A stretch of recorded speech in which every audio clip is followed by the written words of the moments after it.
Hello everyone and welcome to another video. Doesn't feel right to give my usual introductions to this particular video as it is a rather serious one, and hopefully the video that you can end up sending people you know to effectively go through what is at the end of the day an incredibly serious matter. So all we are focusing on obviously is the National Audit on Group-Based Child Sexual Exploitation and Abuse, or otherwise known as the Casey report, that came out on Monday, and that after it got leaked, the government instantly U-turned and decided to have a national inquiry that, if you look into the details, is actually just a coordinated local inquiry in a few areas in Britain. And it is this report that Casey herself said made her change her mind on having a national inquiry, because it was quite clear that the local inquiries had absolutely no appetite from the Labour councils for actually doing this, and so obviously it was up to the national government or the parliament to actually force them to have their coordinated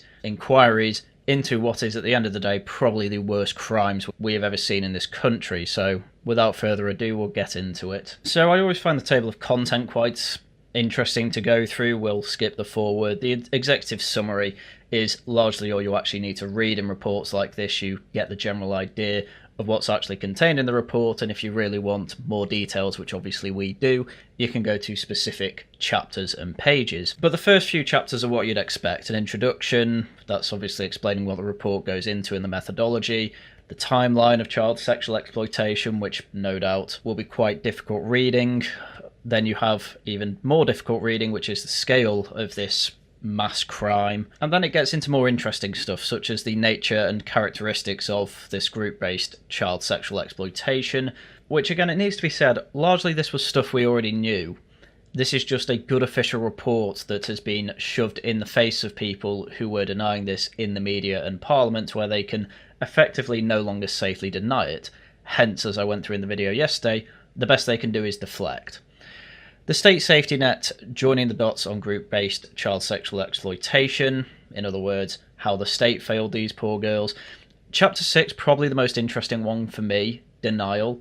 There's just an entire chapter going through how effectively this was helped to be covered up by the media and politicians by effectively denying it's even happening. So I think that's going to be a bit of a focus.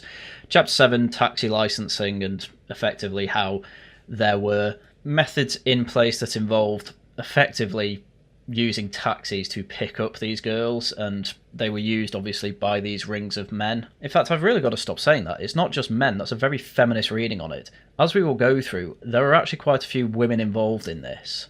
So these groups, I will say, were using these taxis to pick up girls and in some ways put them in a false sense of security, and then obviously they'd commit the crimes. And finally, age of consent, and then finally, conclusions and recommendations. So this is why this is quite a big report. One, it is directly telling the elite class, you did deny this, you are partly culpable for this, while also effectively just coalescing basically everything that anyone not on the left and paid attention to alternative media already knew. None of this is particularly a surprise to anyone on that side of the aisle. So anyway, with that, we will get into the executive summary. So, executive summary. This audit is focused on group-based child sexual exploitation by grooming gangs. It is rare, but it is one of the most horrendous crimes in our society. It involves multiple perpetrators coercing, manipulating and deceiving children into sex to create an illusion of consent. And while public attitudes have shifted and children who used to be called child prostitutes are now understood to be victims of child sexual exploitation, there continues to be an awkwardness in society with acknowledging and discussing child sexual abuse, and there remains a tendency to apportion blame to adolescent children for their own abuse. This audit is the latest in a long line of initiatives and measures looking into child sexual exploitation undertaken since the government adopted its first definition in 2009. And again, this is something that you can even go back to the 70s and find evidence of. It took till 2009, so at least 30 years for this to be happening before the government basically even defined it.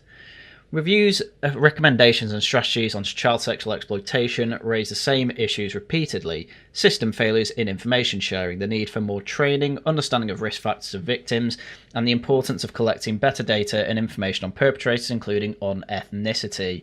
And that is the big one that an awful lot of people are very happy about, because the classic denial tactic did used to be, oh, it's mostly white men. as this report goes into, probably not true. In fact, as we go through the video, that's probably going to turn less into a probably and more of a definitely. The policy and delivery landscape for child sexual abuse and exploitation is spread across government departments and statutory bodies, and therefore requires strong leadership, common purpose, and above all, a grip on the policy. But what emerges instead over at least the last decade is a repeating cycle, seminal moments of scandal and public outrage, which lead to bursts of government focus and activity but no sustained improvement, leaving victims and the public with insufficient justice, actions, accountability, or answers. So already from the start of this executive summary, you can tell that this is going to be a rather scathing report on the whole thing, and it's no surprise because it has been decades, nearly half a year really, of failure. In fact, probably half a year. We're in the 2020s now. But ultimately, unfortunately, I don't think we're going to see results on this until the 2030s, when the Uniparty's out, because the Uniparty largely are to blame for all this. So the scale of the child sexual exploitation. We were unable to provide an assessment on the scale of group-based child sexual exploitation. There are no recent study of the prevalence of child sexual abuse and exploitation in the population. Confusing and inconsistently applied definitions and incomplete data across the police, local authorities, health and the criminal justice system obscure it. And this is part of the way they hid it. They just did not report it or keep records on it. And so as you'll see, most of this report is likely going to just have to include proxy data to then infer the results. But while this can give us some data, it's not necessarily the best data that you could possibly ask for. But given the cover-up of this, that's no surprise. The concept of grooming gangs, while well known to the public, is not captured clearly in any official data set. The data we are able to identify shows that 500,000 children a year are likely to experience child sexual abuse of any kind. That's 500,000. However, for vast majority, their abuse is not identified and it is not reported to police at either that time or later. Police recorded crime data shows just over 100,000 offences of child sexual abuse and exploitation recorded in 2024, with around 60% of these being contact offences and the remainder online offences. So according to this report, the police are managing to catch about a fifth of the crimes. Now granted, the 500,000 is an estimate number. I'm not sure what the error bars show, but whether it's a fifth, a quarter, or possibly even a sixth, any one of those numbers is far too little of the police actually catching these criminals or these cases. Of the sexual contact offences, an estimated 17,100 are flagged by police as child exploitation in police recorded crime data. The only figure on group-based child sexual exploitation comes from a new police dataset called the Complex and Organised Child Abuse Dataset, which, while suffering from a number of limitations, has identified around 700 recorded offences of group-based child sexual exploitation in 2023, which obviously is way below what they should be finding. So given how underreported child sexual exploitation is, the flaws in this data collection and the confusing and inconsistency applied definitions, is highly unlikely that this accurately reflects the true scale of child sexual exploitation or group-based exploitation. It is a failure of public policy over many years that there remains such limited reliable data in this area. What that is blatantly saying there, by the way, is you cannot just blame Labour for this. This is policy-level failure. And who was setting policy for the past few decades? Mostly the Tories. So, the nature of group-based child sexual exploitation. The grooming gangs model remains similar to well-known cases like those in Rotherham, with often a man targeting a vulnerable adolescent child, often those in care, or children with learning or physical disabilities, grooming them into thinking they are their boyfriend, showering them with loving gifts, and taking them out. I believe the Zoomers call that love bombing. Subsequently, they pass them to other men for sex, using drugs and alcohol to make child complicit, often turning to violence and coercion to control them. This model has not changed significantly over time, although the grooming process is now as likely to start online, and hotspots might have moved from parks to vape shops and the use of hotels with anonymous check-in facilities. Funny that, it's amazing how all the issues the right wing have at the moment tend to all coalesce around largely the same issues. Grooming gangs are often loosely interconnected based around existing social connections, and so are often broadly homogenous in age, ethnic background and socio-economic status. Acting in a group likely has a disinhibiting effect on the perpetrators, while misogyny or othering allows them to disregard victims. Do I have an issue with the word misogyny there? I don't really know. It's quite common, effectively, for everyone in these social circles to refer to these girls as white slags and things like that, just completely dehumanise them. What they think of the men of the white group that they are currently abusing, it's hard to really say. I don't really have much of an issue with calling it misogyny in this case. Typically, these groups are misogynistic anyway.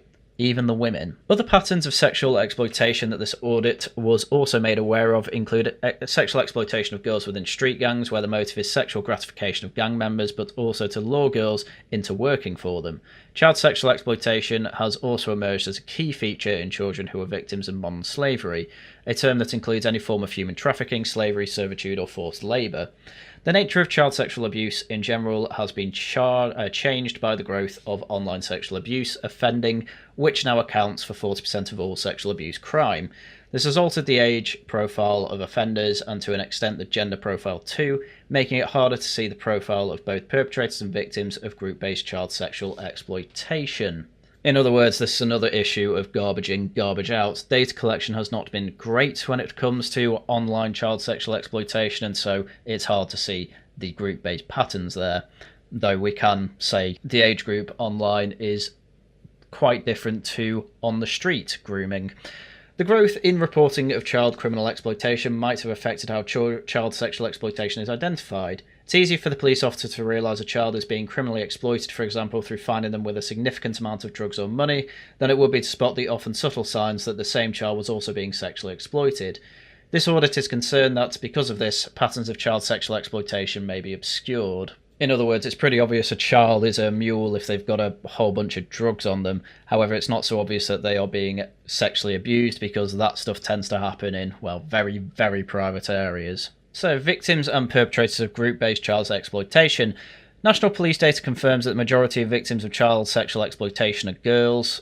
78%, that's actually lower than I thought it would be, with the most common age for victims being between 10 and 15 years old, which is 57%. Yeah, very accurate to call it child exploitation then. It's not getting to the iffy area of 16 to 18, it is mostly 15 and under, which is yet another reason to take this incredibly seriously and see justice sought out for these girls, and effectively either see the men involved in jail for life, deported forever, or if it ever becomes popular enough again, having a short drop from the gallows, but we'll have to see about that.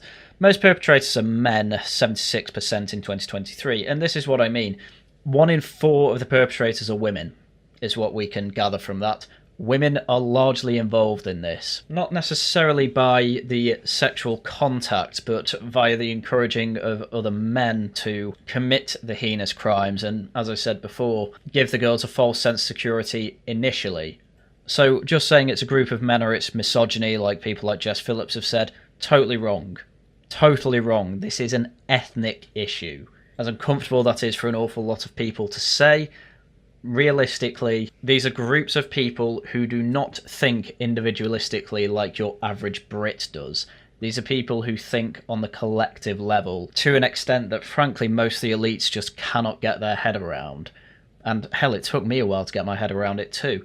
The data suggests that the age profile of perpetrators varies, with 39% of suspects aged between 10 to 15, that's surprisingly young, and 18% aged between 18 to 29. This younger age profile is likely to be resulting from an increase in reporting of online and child-on-child offending. The ethnicity data collected for victims and perpetrators of group-based child sexual exploitation is not sufficient to allow any conclusions to be drawn at the national level. Garbage in, garbage out, and they're not making assumptions. There is also a flaw in the way that data is collected and then presented. The latest data covers all child sexual abuse and exploitation committed by 2 or more perpetrators, and therefore includes a wide range of offending, including familial abuse, child-on-child abuse, abuse in institutions, as well as group-based child sexual exploitation, and that obscures the picture. In other words, the way, say, Rotherham worked is being effectively thrown in with the same data as, say, a permissive mother with an abusive stepfather. And while that obviously is still a massive issue, and the father deserves yet again the same punishment as I described before, it's hardly the type of large-scale cover-up that we have seen with the, say, Rotherham, Telford, Oxford, or pick any other town case. Ethnicity of the perpetrators. The question of ethnicity of perpetrators has been a key question for this audit. Having been raised in inquiries and reports going back many years, we found that the ethnicity of perpetrators is shied away from and is still not recorded for 2/3 of perpetrators. Garbage in, garbage out, so we are unable to provide any accurate assessment from the nationally collected data. Despite the lack of a full picture in the national dataset, there is enough evidence available in local police data in 3 police force areas which we examined, which showed disproportionate numbers of men from Asian ethnic backgrounds among suspects for group-based child sexual exploitation. Can you see what I mean by this is just saying stuff that an awful lot of right-wingers knew already? As well as in the significant number of perpetrators of Asian ethnicity identified in local reviews and high-profile child sexual exploitation prosecutions across the country, to at least warrant further examination. More effort is required to identify the nature of group-based child sexual exploitation and, in particular, the ethnicity of perpetrators and offender motivations in order to understand it better and to tackle it more effectively. So in other words, we don't have good data on the ethnicity. However, this has effectively not so much been giving permission to, but is almost demanding that authorities now actually record the ethnicity of perpetrators as well as victims. By law, you have to record the ethnicity of victims. That's obviously for the Equality Act reason. However, also for the Equality Act reason, they can't do it for perpetrators, because at the end of the day, all the Equality Act was there for was to effectively give privileges and advantages to every group that is not straight, white and male. Still going on, by the way, there are still jobs applications out there that say, effectively, no whiteys. Data about child exploitation in other services. The identification of child sexual abuse and exploitation is falling in children's services despite a rise in police recordings of child sexual abuse. Child protection plans, where children have been identified as needing protection from significant harm on the grounds of sexual abuse, have fallen to their lowest level in 30 years. There is no data published by children's services about group-based child sexual exploitation. There has also been a decline in the number of serious case reviews about child sexual exploitation in recent years. In policing, data and intelligence for identifying and investigating child sexual exploitation is stored across multiple systems which do not communicate either within a force, between police forces, or with partners. National data or analysis on group-based child sexual exploitation was not found in health services. Criminal justice data on prosecutions, while showing an upward trend in prosecutions, do not distinguish between different forms of child sexual abuse or on offenders operating in groups. Again, one big takeaway from all this is that despite the fact that everyone knows that this is happening, we actually do not have good data on it, but the data we do have do not paint a pretty picture. Despite this, some police forces have developed more approaches to better investigate group-based child sexual exploitation, pursue the perpetrators and bring them to justice. Well, that's good. Successful methods include treating group-based child sexual exploitation investigations like major crime, using organised crime tactics in investigations, working with partners to proactively and sensitively seek victims based on known risk factors, and data within their own systems, and providing specialist support for victims to get cases through the court. That's all very good to hear, but at the end of the day, this pretty much needs to be developed and put out nationwide, and at the moment, due to the nature of the way our police forces work, they're quite separate. It's only happening in a few places. And now it's the big one, and frankly the most important part of the report from what I can tell. Denial. Our collective failure to address questions about the ethnicity of grooming gangs has dominated political and institutional focus, with energy devoted to proving the point on one hand, or avoiding or playing it down on the other, and still with no definitive answer at the national level. Despite reviews, reports and inquiries raising questions about men from Asian or Pakistani backgrounds, grooming and sexually exploiting young white girls, the system has consistently failed to fully acknowledge this or collect accurate data so it can be examined effectively. Again, garbage in, garbage out. Instead, flawed data is used repeatedly to dismiss claims about Asian grooming gangs as sensationalised, biased or untrue. This does a disservice to victims and indeed all law-abiding people in Asian communities, and plays into the hands of those who want to exploit it to sow division. Yeah, and I'm largely in agreement with this. You have ended up just making more racists by trying to deny and hide all of this. Ironically, the stated aim of hiding all of this was to ease community tensions, as they'd say, or make less racism. They actually ended up doing the opposite, and frankly, I can see why. On top of the avoidance of ethnicity issues, we also retain an ambivalent attitude to adolescent girls both in society and in the culture of many organisations. We too often judge them as adults or so-called adultification, especially those in local authority care, who too often are fast-tracked into growing up before their time. Nevertheless, they cannot consent to their own abuse, they remain children. One effect of this is that children are still criminalised for offences they committed while being groomed. Yeah, there's a few people who are being done for prostitution, despite the fact that they were under the age of 16 when that crime was committed, or allegedly committed, which is just sick, really. You are a girl who literally cannot consent to what is happening to her, and the law has taken the side of the people that sexually exploited you. I don't think I could make up a world worse than that. Adults who were victims of abuse as children are still fighting today to be believed, and there is palpable frustration with the organisations. Their leaders, or sometimes the individuals working for them, are so rarely held to account for wrongdoing. In most areas where reviews and inquiries have been held, there has been at best a reluctance to accept the need for people to understand what has happened, and until this is done, it will be hard to move on. In other words, the denial has absolutely ruined any chance of an awful lot of these girls actually seeing justice for the actions of the men who sexually exploited them, and obviously this has to change. Blindness, ignorance, prejudice, defensiveness, and even good but misdirected intentions all play a part in a collective failure to properly deter and prosecute offenders or to protect children from harm. That one single line in this entire inquiry is the reason that this is all as big a news as it is.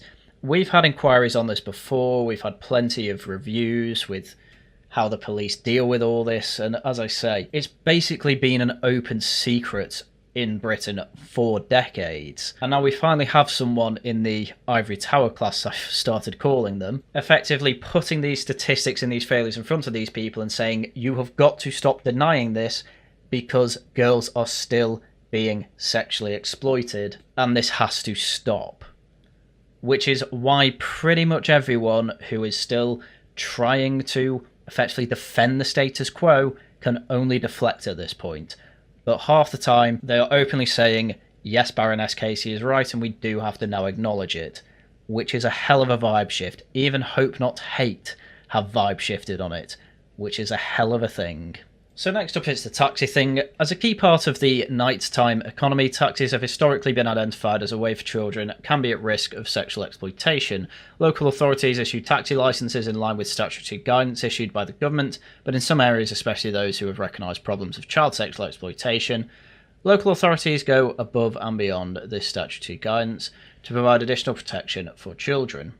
However, they are being hindered by a lack of stringency elsewhere in the country and legal loopholes, which means drivers can apply for a licence anywhere in the country and then operate in another area. The Department for Transport should close this loophole immediately and introduce more rigorous standards. In other words, check who is actually driving the taxi is the person they say they are, and obviously don't let them get a taxi licence from one authority to then be a taxi driver in another. This is obviously dodgy and obviously involved in this child sexual exploitation.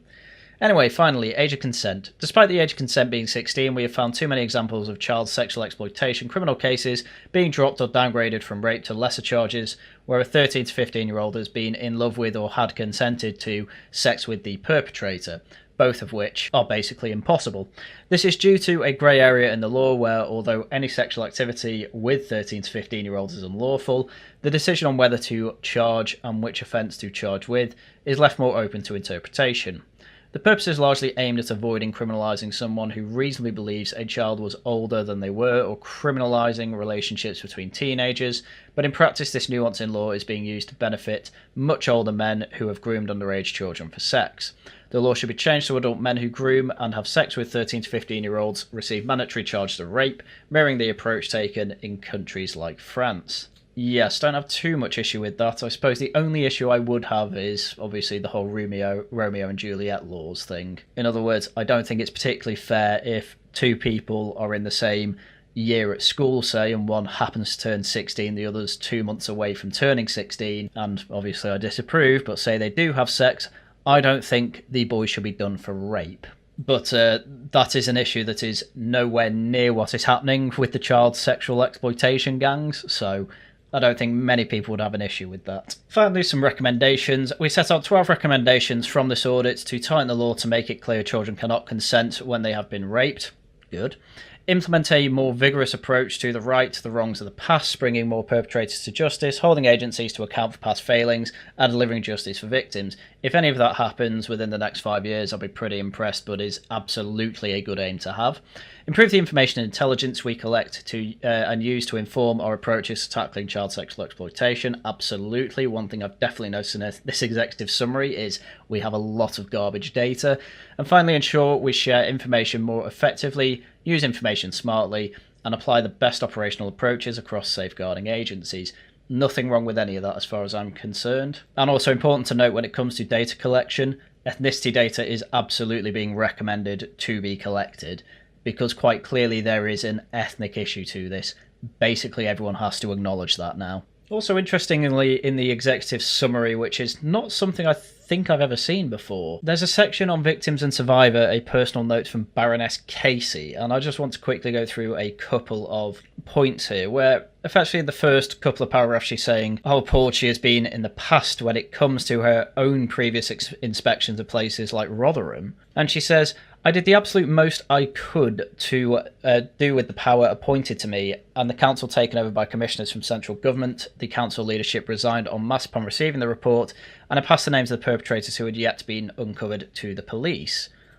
In other words, she has done things herself in the past with decent power to try and do what she could to, well, uncover the fact that the police who were shirking responsibility and the council shirking responsibility in Rotherham to effectively do something, but it appears that the replacement council did as little as the one before. She goes on to say Alexis J ensured that South Yorkshire Police could no longer have control over investigating the appalling crimes, where 1,400 girls were estimated to have been abused, where the National Crime Agency had to be brought in and Operation Stovewood took command, whilst again Baroness Casey was there. But unfortunately the operation had a slow and frustrating start and managed to achieve 39 convictions. So there's an acknowledgement that what has already been done has been nowhere near the level of efficiency that you would expect when it comes to our own British girls being raped. And there's even almost an acknowledgement of wrongdoing from Casey herself. Perhaps I was complacent in the message the intervention in Rotherham had sent would ensure that victims will be treated better in future, coupled with the public outcry over what had been uncovered elsewhere, such as places like Telford, Manchester and Oxford.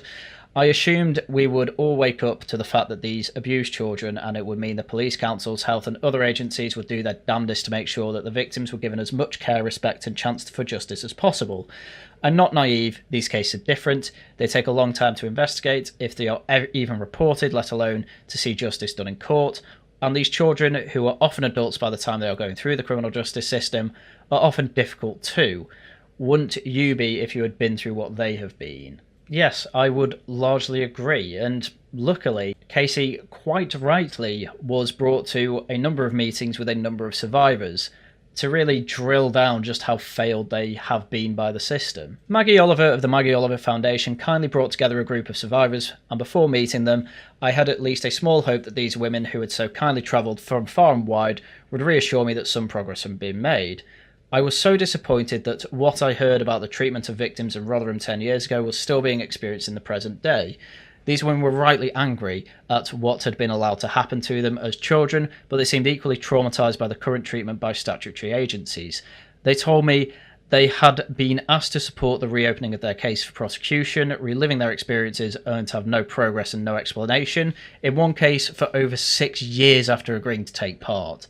Were offered reassurance that arrests and charges would be made, but continued to see the abusers walk free, or unable to live their lives they wanted, sometimes with criminal convictions they had received whilst children and being groomed. This blighted their chances, for example, leaving some unable to get a bank account or go on their kids' school trips. Have been their abusers break anonymity orders with impunity, circulating their names and images on social media. When reported, no explanation is given as to why it isn't prosecuted. Waited years for the cases to come to court while being promised meetings with the CPS that never happened. Told they couldn't receive full trauma counselling in case it compromised evidence. Watched as people in power who denied their abuse go on to get promotions or take early retirement with no accountability for their actions. It would be interesting to see if Keir Starmer is also involved in that list of people they're referring to there, but yes, this is the other thing that is good about this report. It is being pushed into these people's faces with no chance of saying this conspiracy theory, whatever. They are trusting the expert who is telling them, you have failed them, and frankly, your actions have been evil. Hence, there has been a massive vibe shift this week. Again, hope not hater having to acknowledge the issue with ethnicity when it comes to the rape gangs. That alone shows a massive vibe shift. Honestly, I was afraid I'd never see. Anyway, to finish off, I can't verify every single thing these women told me, but I believe them, and one thing is abundantly clear: we as a society owe these women a debt. They should have never been allowed to have suffered the appalling abuse and violence they went through as children. This especially so for those who were in the care of local authorities, where the duty to protect them was left in the hands of professionals on the state's behalf. I can only thank Maggie Oliver for the support she has offered these women and their families, often at great personal cost. As a result of this audit, I will insist that the case of these women are looked into, and not by those who are part of the problem.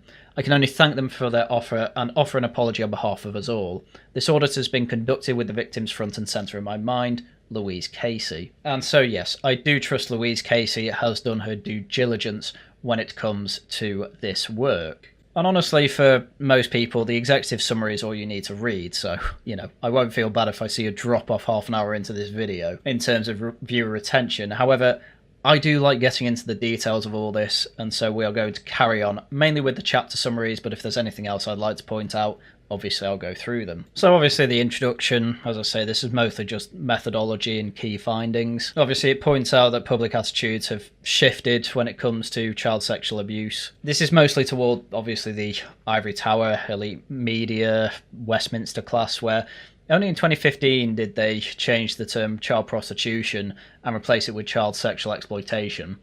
And even after doing that, they've still not really solved the issue. And obviously that points out that there's almost a denial in society that there's an ethnic component to this child sexual abuse from groups. And we're still likely to actually blame older children for their own actions, which, I can sort of understand. There never used to be a kind of adolescent 13 to 18-year-old blot in life where you were considered not quite an adult. Back in the olden days, as soon as you turned 12, you were basically considered an adult.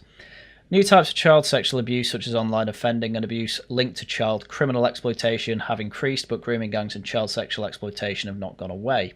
True. Chapter 2, which is the timeline. There have been no shortage of initiatives and measures on child sexual exploitation since the government first defined it in 2009. The audit is the latest in a long line of reports, reviews, recommendations, strategies into child sexual exploitation, all of which say the same things about system failure of information sharing. I really shouldn't laugh because this is actually tragic.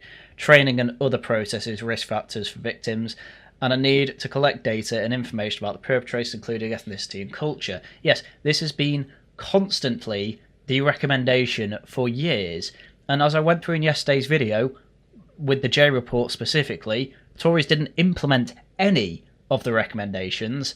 And in fact, Labour did, but actually dropped one that was the redressing for the victims to be compensated for how awfully they were treated because there wasn't enough money. To be fair to the Tories, they said they'd do it in 2023 and then didn't do it, only for Labour to drop it, while they are trying to implement the other recommendations in the report. As I said yesterday, technically from the J report, Labour have done more with it in their recommendations than the Tories did. Neither can be trusted. Because again, this is all stuff from 2009. This has been the past, 14 years? My maths is really bad. 16 years? Who was in power pretty much all of that time? The Tories. You literally cannot trust either of them. What emerges is a picture of repeating cycles, seminal moments of scandal and public outrage which leads to bursts of government focus and activity but no sustained improvement, leaving victims and the public with insufficient justice, action, accountability or answers, which has been irritating the general public and activists for these poor girls for decades, literally decades. Nearly 20 years specifically for this particular reviewing and doing nothing cycle. The landscape of policy and delivery responsibilities across government departments and statutory bodies may be complex, but strong leadership, collaboration and grip has been lacking. Effectively what she is saying here is that the government has virtue signalled very well but done nothing of substance, which is pretty much how you could define the Tory government for the last 15 years.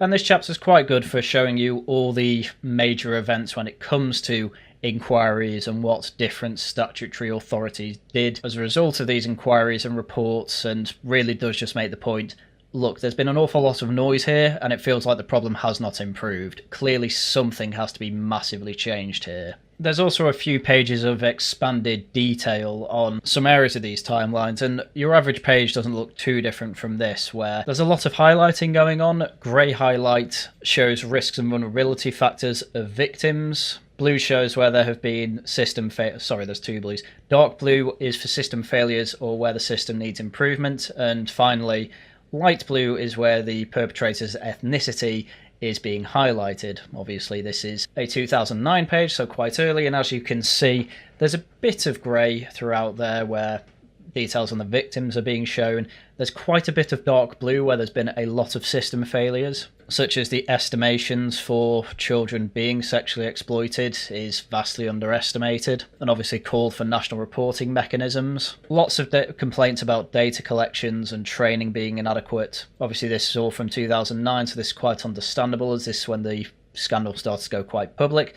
And then finally at the end, from a 2012 Children's Commissioner report, it says, oh, the progress report says that perpetrators are far from being exclusive to any one community, race or religion. Possibly true, but I think this timeline is making the point that largely, a lot of the time, if ethnicity comes up, it's to say #not all. What I'm trying to tell you here is that this is a very, very thorough timeline of what has gone on. I'm not going through the whole thing because, again, it's stuff that we already knew. Anyway, the other part I'd pick out from this chapter is in the conclusion under ethnicity. Many cases of group-based child sexual exploitation have involved men from Asian or Pakistani ethnic backgrounds, with exception always present and offenders from a diverse range of backgrounds prosecuted. Yet report after report criticises the lack of ethnicity data and calls for a better data collection and research into ethnicity and cultural issues that might improve our understanding of offering and increase our chance of tackling it. That remains a gap. While the language of police, children's services, criminal justice agencies and others have moved from the past era of victim blaming and even regarding teenagers as prostitutes, some of the behaviours and lack of intervention speak to a remaining culture of adultification of adolescent girls on which more needs to be done. There has been a wealth of evidence about child sexual exploitation, about system failures and improvements needed to tackle child sexual exploitation more effectively. But this is a complex policy area with separate and interconnecting delivery parts, and it requires drive and focus to keep it moving forward, which is what's failed in the past. This in some senses conflicts with the wider approach taken by the previous government to step back from centrally driven policy in this area. Thanks Tories, the policy of government since 2012 of devolving responsibility for crime matters to individual forces led to police and crime commissioners as locally elected representatives and left the Home Office with fewer levers to drive delivery through policing.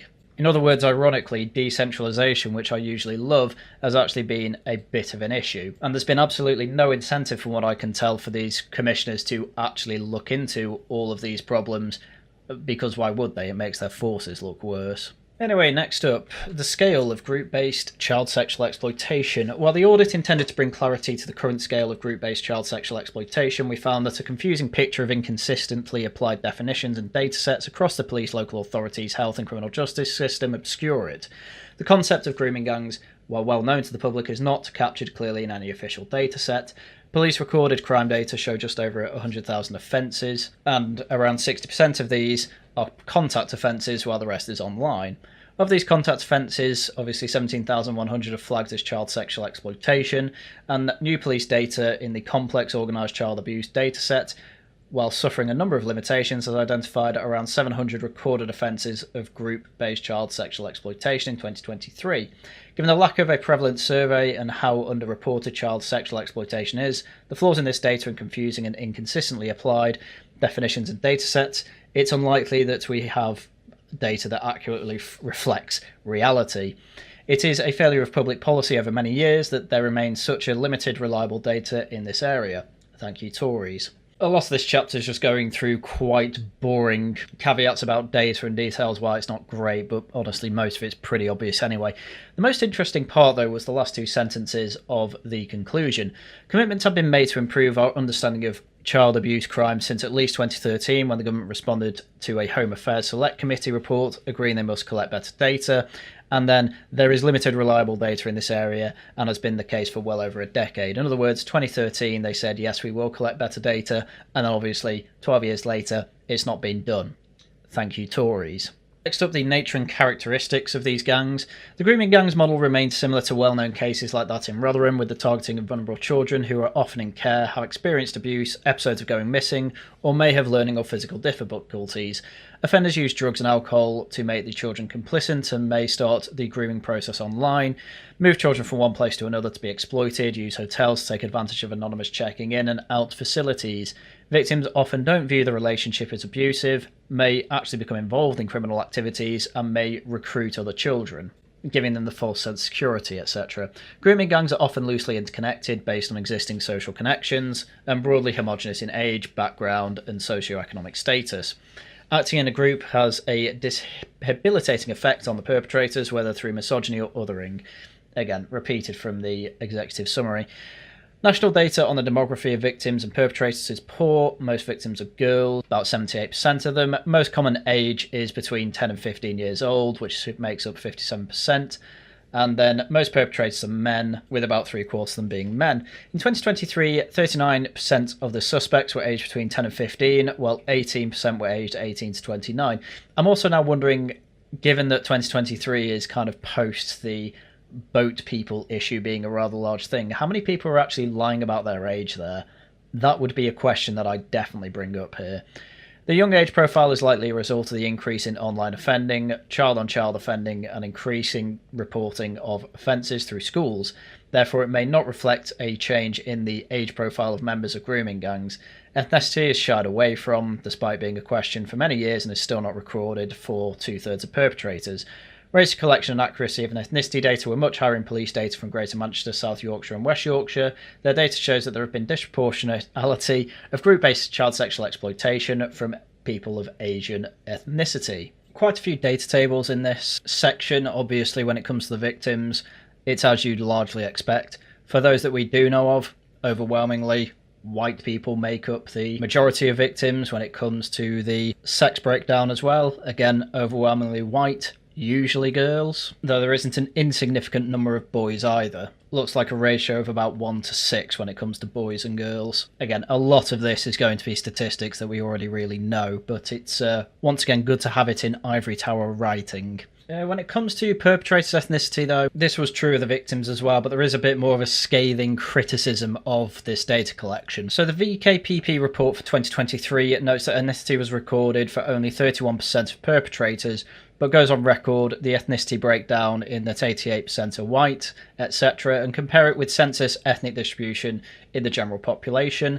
In November 2024, the Task Force for Child Sexual Exploitation report self-identified ethnicity data was published for all contact groups based on child sexual exploitation and abuse crime in 2023, where 2 or more suspects have been identified. So this obviously includes family, institutional and other settings. Obviously, it's not just focusing on the Rotherham-style grooming gangs.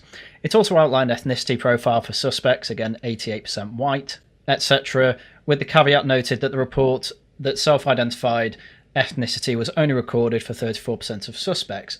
With over 2/3 of data missing for perpetrators in the VKPP report and nearly 2/3 missing in COCAD, it was not possible to actually draw any conclusions on representation of ethnic groups among the perpetrators. This audit took the same published data set and reconfigured it. If perpetrators for whom ethnicity was not known or declared are included in the data and percentage breakdowns, the figure looks very different, with 28% of perpetrators identifying as white, as you can see below. And even then, again, this was looking at the wider context of child sexual exploitation. And obviously this will come into the denial stage, but it was statistics like this that allowed people to try and obfuscate and deny the issue with ethnicity data within this whole issue. And the very last line, presenting the data without the unknowns where the identification of ethnicity is at such a low level is misleading. In other words, these reports and the people pushing them were happy to mislead the public. Anyway, when it came to more competent forces like Greater Manchester and specifically looking into their caseload, the data for child sexual exploitation suspects was shared. Again, this is where there were 2 or more perpetrators with 2 or more victims. And throughout 61 child sexual exploitation investigations, there were 269 no suspects and all their ethnicity data was collected, with just over half being Asian and the vast majority of them being males, with only 1 female Asian suspect. Interestingly enough, obviously, there is quite a few white suspects, which you'd expect. It's a majority white country, but this is where the big argument comes in. There is clearly a massive overrepresentation of Asian people within these statistics. And then you go specifically to the group-based child sexual exploitation, and the proportion of Asian men goes up slightly to 54%, whereas whites it goes down slightly to 35%. Nobody really cares about black people or other. Because frankly, yeah, you're obviously going to get a lot of white people committing these crimes. We're in a country that's predominantly white, and as mentioned before, basically been an open secret for decades that it is a Pakistani issue, with some other ethnicities such as Kurds and Afghanistanis being involved to a much lesser degree, but still involved. In other words, this is much better data to reflect what's going on, and this is very good that it is in this report. And just to show all these discrepancies, the report handily puts them all together in a table here. Clearly the COCAD, which to be fair was looking at all of England and Wales, comes to remarkably different data than if you just look at Greater Manchester Police's data set, and then obviously if you look at the Greater Manchester Census for 2021 and compare it with the two data sets they have, the proportions speak for themselves. White people are actually underrepresented in the suspects. Obviously, Asian are rather overrepresented, with black people actually massively underrepresented. So there you go. And finally, interestingly, Greater Manchester Police also shared the ethnicity data for all open child sexual abuse crimes across Greater Manchester. And of course, they included the unknown ethnicity. And you look at this yet again, and the proportions look closer to the COCAD large subset of data for England and Wales than it did for the specifically this is the ethnicity we know about from child exploitation suspects. And so obviously this is a nationwide data collection issue, which is the whole point of this section really. There's plenty of other graphs and data in here. The only one I'm going to show at this point is from the findings of Operation Stovewood, which quite clearly show Pakistani massively overrepresent in child sexual exploitation groups. White people obviously coming second, as you would expect. And then there's a large amount of Yemeni and Slovakian as well involved in this, which is quite interesting. But yes, this has been a problem that a lot of people have been pointing out. Should probably stop calling them Asian grooming gangs, because that involves a lot of people that have absolutely nothing to do with this. It's predominantly a Pakistan problem. But even then, you've still got to be quite open to the fact that some Afghanistanis are involved, some Kurds are involved. According to this specific data set, Yemeni people are involved. Basically, largely yet again, the right wing, who were told they were conspiracy theorists for years, turn out to be mostly accurate. Probably fair to point out that that graph was just suspects. Here's the one of actually prosecuted child abusers. To be honest, the graph doesn't look too different. Pakistani first, British second, Yemeni third. And then you can get into some more specifics as you go down, involving Bangladeshi, Jamaican, Zimbabwe, Ivory Coast, apparently, and then even some Polish. So yeah, you can't just say this is a suspect thing, they're wrongly suspected. No, this is prosecutions. Clearly, even when you go to the very end of these court cases, it's still Pakistanis massively overrepresenting this particular crime. That is a massive problem that needs to be dealt with. But once again, the conclusion from Casey herself is important to read. Many inquiries and reports have been saying more needs to be done to examine the ethnicity issue associated with group-based child exploitation. It plays into the hands of groups with divisive political agendas not to examine or deal with these issues conclusively. This does everyone a disservice, including Asian and Pakistani communities. Yes, because effectively you are just playing into the hands of people that want them all gone. Which again, when it really comes down to it, you've given them every reason to double down on that position. Far more importantly is continuing to let down the victims and survivors of such abuse, many of whom have already been failed multiple times by the people who were there to protect them. Despite the lack of a full picture in the national datasets, there was and is enough evidence available in local police data in 3 areas which we examine, which showed disproportionate number of suspects from Asian ethnic backgrounds, as well as a significant number of perpetrators of Asian ethnicity identified in local reviews and child exploitation prosecutions across the country to warrant further examination.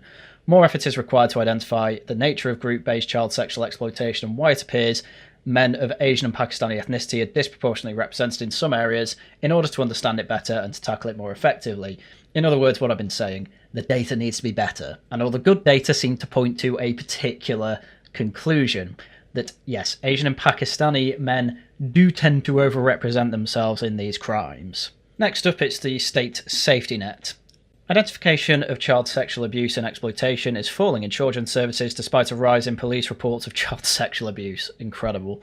Sexual abuse child protection plans have fallen to their lowest level in 30 years, and reviews intended to bring about change raise the same issues again and again. Thank you, Tories. I don't really think you can blame Labour for this, even though they've been in power for a year. National data or analysis on group-based child sexual exploitation was not found in health services and criminal justice data. In policing, data and intelligence for identifying and investigating child sexual exploitation is stored across multiple systems, which do not communicate either within or across police forces with partners. Despite this, some police forces have taken an approach to assess the scale of group-based child sexual exploitation, pursue the perpetrators and bring them to justice. Successful methods include treating group-based child exploitation like a serious organised crime investigation, in other words, like they are part of the mob, working proactively with partners and charities to find likely victims based on known risk factors, makes a lot of sense, find the patterns of what causes victims to fall into these unfortunate scenarios, what the perpetrators do to catch these victims as well, and then, wouldn't you know it, you end up finding the criminals, and providing specialist support to get cases through the courts. Honestly, this chapter's a bit of a slog with some data, but to be honest with you, there's no point going through it because the conclusion starts with this. There is no single place where the national picture on child sexual exploitation comes together and the landscape is confusing. Information on child sexual exploitation is limited and spread across national and local systems, while policing problem profiles are designed to bring together a picture at force level of child sexual exploitation partnership data. One of the key components is not always included, although systems for sharing on a case-by-case basis will usually be in place.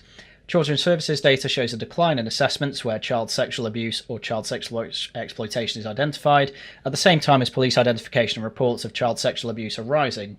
The reason for this mismatch is not clear, making a lot of this chapter kind of pointless. Literally, the data is so bad in pretty much all areas of states that no picture can actually come together from looking at the different areas and trying to bring them together. Why are the police finding more cases of children being sexually exploited but less going to the safety net where they're supposed to go when that happens? God only knows. But aside from the data collection being dire, there is some positivity here. More positively, we have also seen that there are a number of organisations nationally and locally which can help to deliver a better response to child sexual exploitation. We've seen innovative and caring approaches being taken to overcome barriers and to offering support. The voluntary sector continuing to stand up for and beside victims, where strong partnerships exist with effective sharing of information, a good understanding of the nature of offending group characteristics and victim vulnerabilities, better results can and should be achieved. So it's not all blackpilling. And now for the big one, denial. Despite current reviews, reports and inquiries raising questions about men from Asian or Pakistani ethnic backgrounds grooming and sexually exploiting young white girls, interesting she put a capital W in there.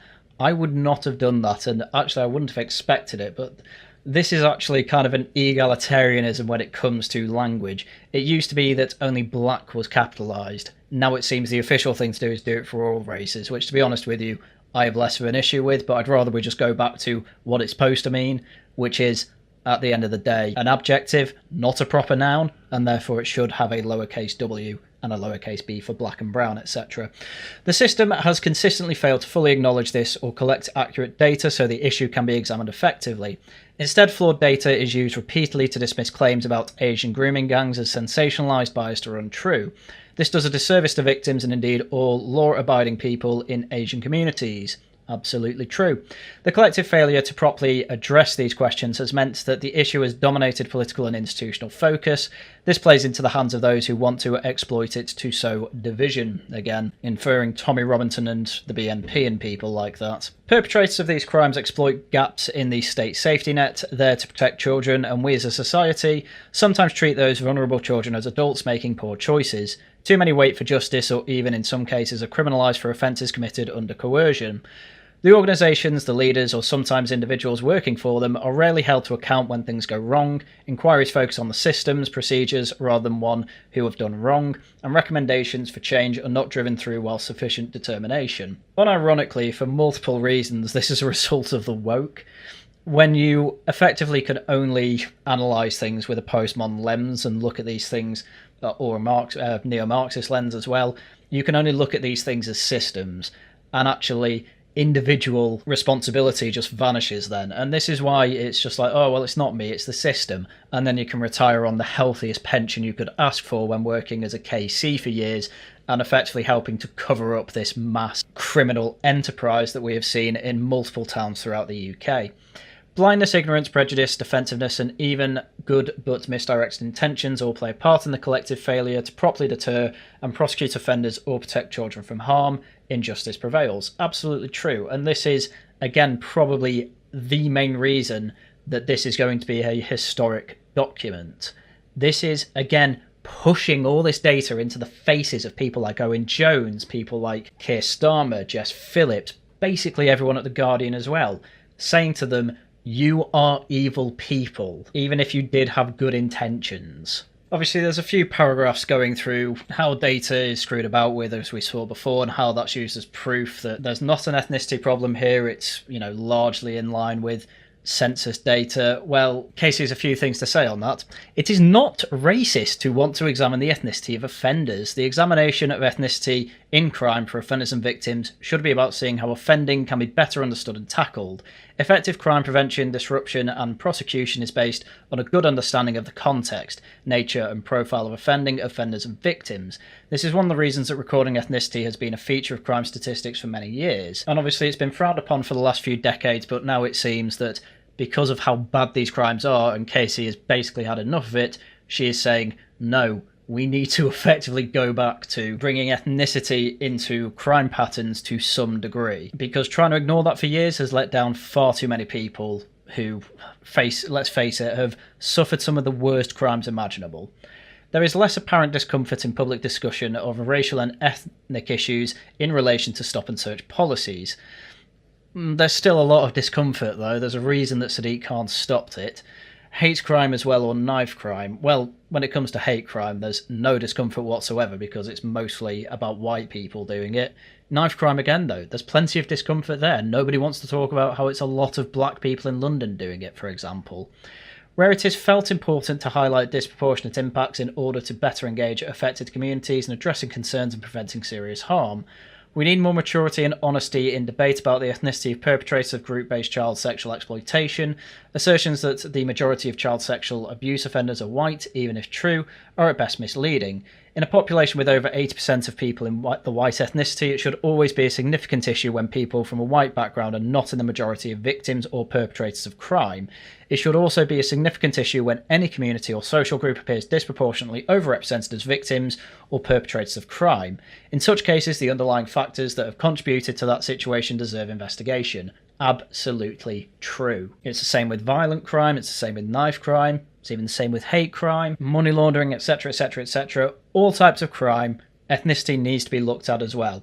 If clearly there are patterns with certain ethnicities doing it more, it needs to be investigated. Why? Because at the end of the day, whether it's racial or cultural, it doesn't matter. If there's a pattern, it needs to be investigated. The people who downplay the ethnicity of perpetrators are continuing to let down society, communities, and victims, past and future, by not looking harder at the nature of offending in order to better understand it and better prevent it. Ignoring the issue, not examining and exposing them to the light, allows the criminality and depravity of a minority of men to be used to marginalise whole communities rather than opening up the possibility of understanding it better. In other words, literally, Owen Jones, you have helped hide these criminals and allowed them to commit more of the most heinous crimes you can imagine. They are also providing ammunition to a minority of people who pretend to be on the side of the victims but are using them, and others who genuinely only care about the plight of victims and their need for tougher action, to spread division and hate across communities. As Gabriel Shaw on the National Association for People Abused in Childhood was reported to say in January 2025, the weaponisation of people's trauma is reprehensible. Someone's trauma should not be used to score political points or as clickbait, which is certainly a bit of an issue that I have seen in the past, and, well, the present as well, quite frankly, but this should not be confused with people who are just reporting on things like this and actually wanting political change. In other words, not every politician, say, who brings this up is just trying to score political points, though sometimes obviously they are. People who say were in power in the past and in positions where they could do something about this and didn't, to then move on to talking about it quite a lot over the past week, are people I would put in that category. I'm specifically talking about Chris Philp there. Quite a few more sections on treating the children as adults, which played into the denial as well, effectively saying they weren't being abused because obviously they were actually adults prostituting themselves out for alcohol and drugs and things like that. That seems to be an issue that's largely overturned now, at least. But again, directly talking about the type of leftists who've tried to cover this whole thing up, it's excellent to see in an official document like this. So let's go to the conclusion. So, our collective failure to address questions about the ethnicity of grooming gangs has led to the issue dominating the political and institutional focus, with energy devoted to proving the point on one hand or avoiding or playing it down on the other, and still with no definitive answer at the national level, because the data's so bad. We looked at the data held in 3 local areas. There is evidence that men of Asian ethnicity are overrepresented as perpetrators in group-based child sexual exploitation in those areas. Obviously, the right wing largely already knew that. Taken together with a significant number of prosecutions of men from Asian ethnic backgrounds, evident in local reviews and prosecutions across the country, this should have, and indeed still does, warrant further examination. Totally agree. Justice might also have been better served in the past if children's services, the police and other criminal justice agencies had applied fewer stereotypes and judgments to the victim of child sexual exploitation. Adultification, for instance, white slags being the other term that they tended to use, and to have given them the protection and safeguarding response they deserved instead of treating or seeing them as complicit adults. The defensive behaviours of organisations responsible when challenged on their handling of child sexual exploitation has added to the misery and suffering of victims. In other words, they'd rather cover up their failures than actually take responsibility and actually have some sort of redress for these victims and actually seek justice for them.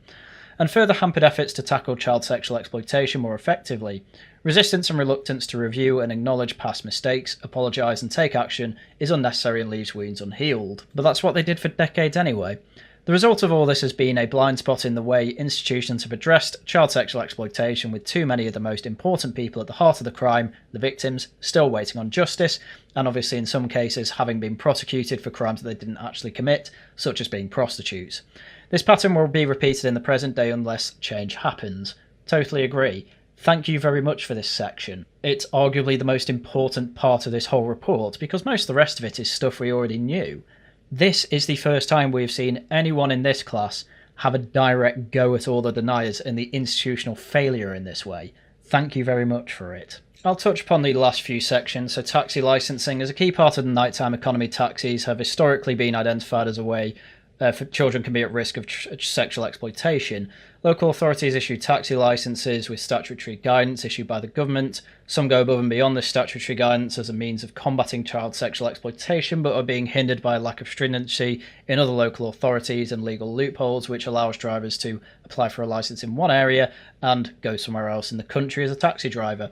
Proper safeguards in the licensing of taxis is as much about protecting the drivers as the passengers, and the Department for Transport should close loopholes immediately. Fine. Nothing too much to comment on beyond the fact that yes, taxis have been used for child exploitation tactics, and obviously gangs use them quite a lot. Now, the recommendations here are interesting and I totally support them, obviously, but the introduction of taxi cameras which must be capable of capturing every passenger and driver from the chest upwards, this is something that taxi drivers in Rotherham back in 2013 actually protested and went on strike over indefinitely, apparently, and I'm not sure if it actually ever was implemented after that. But more recently, a Peterborough councillor, a recent Labour councillor I should say, called for CCTVs to be fitted in all taxis, and she basically got kicked out of the council for it. But now obviously, because it's in this report and recommended, now there's permission to actually say that, and well, it just goes to show that cover-ups and ways to actually help these gangs to actually operate were still being put in effect as recently as literally last month. In fact, the paragraph under says that Rotherham Council actually applied new standards retrospectively and so had to revoke a number of licences, as there were plenty of taxi drivers that were not following these rules. The other rules, of course, including what a fit and proper person actually is defined as, because it's undefined at the moment, goods training and a knowledge test every 3 years, 100% pass mark for safeguarding tests, and the novel legal approach is to ensure that those accused of serious sexual offences have their licences repealed if the evidence available meets the civil threshold. Totally acceptable, totally understandable, and I hope that these recommendations are taken up by every council. But obviously the paragraph after Rotherham says the issue with being able to have taxi drivers get licences in other lower standard council areas and still operate within their own. So that legal loophole is something that needs to be closed. Right, the penultimate chapter, age of consent. Despite the age of consent being 16, we have found too many examples of child sexual exploitation criminal cases being dropped or downgraded when the victims were 13 to 15 years old due to being in love with or had consent to sex. You can't consent to sex when you're under 16. I don't know how that ever happened. It's due to grey areas in the law. Well, there we go. Although any sexual activity within 13 to 15 years old is unlawful, the decision on whether to charge and which offence to charge is left more open to interpretation. The intention behind this is largely aimed at avoiding criminalising someone who reasonably believed a child was older than they were, or criminalising relationships between teenagers. Totally understandable, that.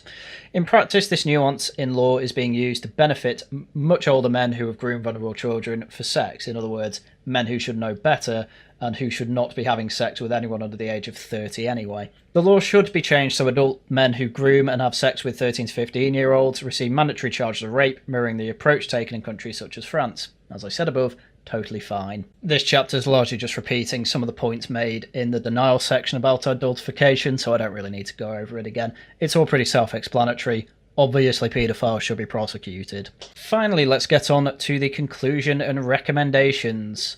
This report on group-based child sexual exploitation results from a rapid audit of available data and literature, backed up by fieldwork in a number of areas.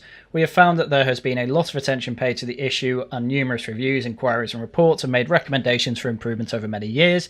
Despite this, gaps remain in the data and in work to properly understand the nature of group-based child sexual exploitation, the motivations and drivers of offenders, and impacts on victims.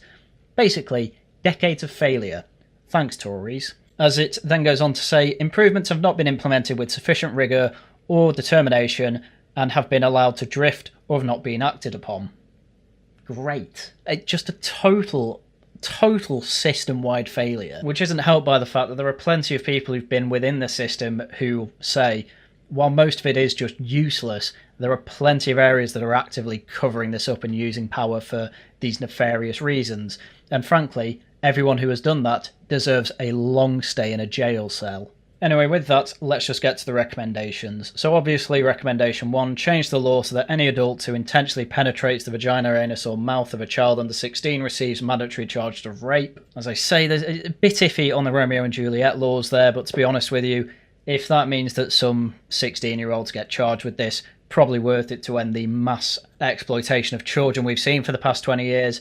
At this point, some innocent people who probably shouldn't be in jail getting charged with this. It's a sacrifice I'm willing to make. If they can't be bothered to wait an extra couple of months, then whatever. Number 2, a national police operation and national inquiry coordinating a series of targeted investigations should be launched into child sexual exploitation in England and Wales. This is what was announced Saturday. It's totally fine. Are they going to do it properly? I doubt it. If there's one thing that's a common theme throughout every part of investigations that have gone into this particular mass crime, it's that the government have recommended things and they either don't do them or drag their feet. On this one, it looks like they may be dragging their feet. So hopefully, despite the fact Tories sucked at this in the past, hopefully they can put pressure on Labour to actually do something, reform obviously as well. And Rupert Lowe with his own inquiry, while it can't do much, will hopefully add some pressure too. 3, review the criminal conviction of victims of child sexual exploitation, quash any conviction where the government finds victims were criminalised instead of protected. Yep, totally fine. Absolutely. You cannot have justice as a victim of this crime if you're being tried for prostitution when you were a victim. Number 4, the government should make mandatory the collection of ethnicity and nationality data for all suspects in child sexual abuse and criminal exploitation cases, and work with the police to improve the collection of ethnicity data for victims. This is very good for 2 reasons actually. One, yeah, obviously the data should be collected anyway, but it's good that there is a distinction between ethnicity and nationality, obviously because a lot of people could just say that they're British, and obviously to a lot of people that would mean white, when in reality it's people who say chopped up their old passport and just say they are British, when quite clearly from their complexion say, well, let's just say they're not a native Brit. So, good recommendation. It's worth noting at this point that the government had a response to all these and effectively said either we have plans to do this or we have already implemented this. Once again, worst case scenario is probably a lot of dragging feet, which is what I expect for a lot of these recommendations, to be honest with you. Number 5, mandatory sharing of information should be enforced between all statutory safeguarding partners in case of child sexual abuse and exploitation. Compliance should be monitored by the inspectorate and overseen by the proposed Child Protection Authority. To be honest, it's kind of amazing to me that in the modern world, an awful lot of this data isn't just able to be accessed by different departments. You know, internally within the NHS, their databases are pretty much all within hospitals, and they can rarely actually share their data between each other. It's got to a point where my girlfriend has effectively had to have her own folder of her medical notes just so that different doctors can actually see the notes, because they never get sent to each other. So realistically, this should actually be expanded, though obviously it's outside the remit of this, that basically all institutions that are governmental should obviously be able to share data between each other. 6. Department for Education should move more swiftly to introduce unique reference numbers for children to improve opportunities for agencies to better share their information about children at risk of sexual abuse. In other words, give each child an ID number rather than sharing names, because just sharing it via number does not upset GDPR. 7. Police information systems should be upgraded. These systems should also provide for the use of the unique reference numbers for children which are being introduced by the Department for Education. Again, most of these recommendations are just better data sharing, and I wouldn't be surprised if later on we just get, can you actually apply the law to these people when you should? But the data sharing's incredibly useful for understanding the patterns of the way that these criminals actually move in, and it's kind of embarrassing that 20 years ago this was recommended and it's still not happened. 8. Child sexual exploitation investigations should be approached like serious and organised crime. I mean, that's tried and tested with Manchester Police as far as I'm concerned, so yes, that is a good recommendation yet again.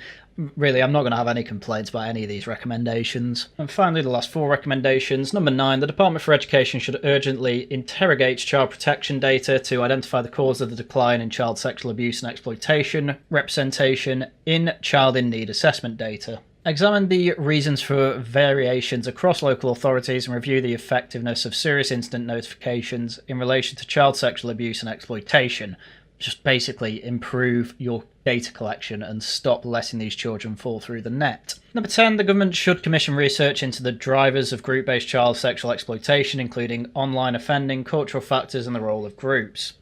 Yes, because obviously online and offline grooming gangs, and even different areas of grooming gangs, will go about the way they commit the crime in different ways, and, well, getting all the data you can on that is obviously only a good thing. 11. Department for Transport should take immediate action to put a stop to out-of-area taxis. Mention that. And finally, the government should commit to fully resourcing the implementation of these recommendations over multiple years, and to tracking their implementation across departments and other organisations with regular reports to Parliament. Now, does that mean if they report badly anything's going to happen? Don't know, probably not. Anyway, I think with that is pretty much everything that needs to be covered here. This is frankly an excellent report. There's little more to say on it than that. It's about the best you could actually expect from any sort of ivory tower elite that I do keep going on about. I do hope at the very least Labour will try and implement even half of these recommendations. Frankly, at this point, because their threat is much more existential than the Tories now, and was over the past 15 years or so, they probably are going to try and at least look like they're going to implement this, and whether it gets results or not, well, that's for the future to decide, but I'm not exactly setting my expectations high. But I would argue they have more interest than anyone to actually make sure that they get through. So we'll just have to wait and see. For now, quite impressed I kept this under an hour and a half, to be honest, but there you go. That's everything we need to go through. So tonight I will be playing Subnautica, videos out as and when I can make them. Tuesday it will be Tosh News. Next Thursday more Subnautica. Next Saturday Laughing at the Guardian with some Warman. If you enjoy what I do, please do subscribe, leave a like, leave a comment. If you would like to go further and toss me a couple of quid, you can always do that via becoming a member. Or of course you could also leave a super chat or super thanks in any stream or any video that I make. Right, with that is everything I had for you for today. Once again, thank you very much for watching, and until next time, goodbye.